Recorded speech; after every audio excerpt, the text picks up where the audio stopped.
ಕಾಂಗ್ರೆಸ್ ಸರ್ಕಾರದ ಭ್ರಷ್ಟಾಚಾರ ಮತ್ತು ಹಗರಣಗಳ ವಿರುದ್ಧ ರಾಜ್ಯ ಬಿಜೆಪಿ ಅಧ್ಯಕ್ಷ ಬಿವೈ ವಿಜಯೇಂದ್ರ ಅವರ ನೇತೃತ್ವದಲ್ಲಿ ಮತ್ತು ಜೆಡಿಎಸ್ ವರಿಷ್ಠ ಎಚ್.ಡಿ. ಕುಮಾರಸ್ವಾಮಿ ಅವರ ಸಹಯೋಗದಲ್ಲಿ ಬೆಂಗಳೂರಿನಿಂದ ಮೈಸೂರು ತನಕ ಪಾದಯಾತ್ರೆ ಪ್ರಾರಂಭವಾಗಲಿದೆ.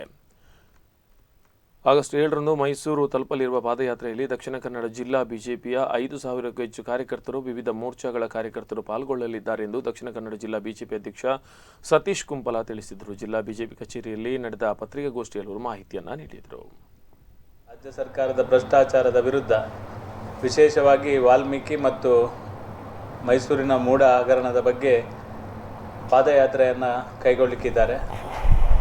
ಈಗಾಗಲೇ ನಿಮಗೆಲ್ಲ ಗೊತ್ತಿರುವ ಹಾಗೆ ವಾಲ್ಮೀಕಿ ಹಗರಣದ 187 ಕೋಟಿಯನ್ನು ನೇರವಾಗಿ ಟ್ರಾನ್ಸ್ಫರ್ ಮಾಡಿರುವಂಥ ಸಂಗತಿಯ ಬಗ್ಗೆ ಅನೇಕ ವಿಷಯಗಳ ಬಗ್ಗೆ ಈಗಾಗಲೇ ಚರ್ಚೆ ಮತ್ತು ವಿಧಾನಸಭೆಯಲ್ಲಿ ಇದರ ಬಗ್ಗೆ ನಿರಂತರವಾದ ಹೋರಾಟವನ್ನು ಭಾರತೀಯ ಜನತಾ ಪಾರ್ಟಿ ಮಾಡಿಕೊಂಡು ಬಂದಿದೆ.